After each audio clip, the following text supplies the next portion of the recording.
Aron makaagni sa mga taga-Talisay ang mananumpa, labing unang dakong plant nursery sa Talisay City gisugda na paghimo aron mo'y kuhaan o mga tanom sa matag barangay. Si Febari Duwabok adunay live update. Fem.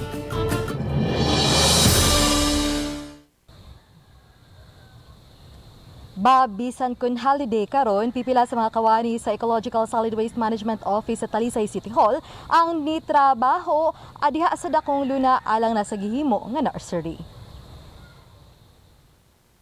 Usahay nahimong problema sa dakbayan sa Talisay ang pag-awa sa tubig sapa nga moresulta sa pagbaha. Maong gawas nga gisolusyonan na ang problema sa nibarang nga mga basura, nakita nga makatabang ang pagpananom og mga dagkong kahoy. Dinhi nakita sa kagamahanan ang kamahinungdanon nga dunay nursery. Kining dakong luna usa pa kini sa parte sa Talisay City Hall compound nga nabakante suda sa pipila ka tuig ug karon na desisyonan sa kagamahanan nga gamiton kini isip nursery o garden.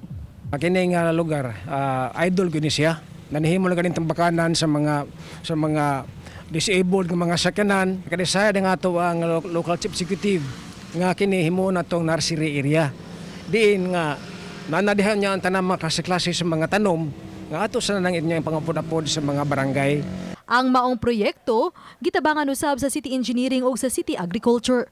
Mato din Nerves nga ang ESWM mao'y gitahasan sa pag-andam sa luna, ilabi na sa paghinlo nini gikan sa mga basura. Gamiton usab din hiyang ilang nahimo nga organic fertilizer gikan sa ilang MRF.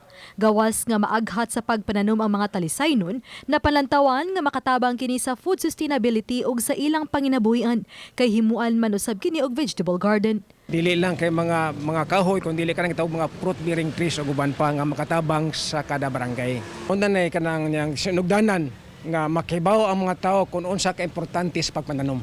Gani usa sa naaghat nga maghimo og garden sa ilang lugar kining kawani sa City Hall.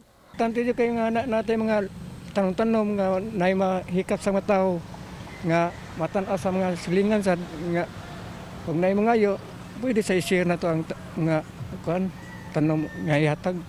Mato ni Nerves ang seedlings gikan sa Provincial Agriculture o sa Department of Agriculture sa Rion 7.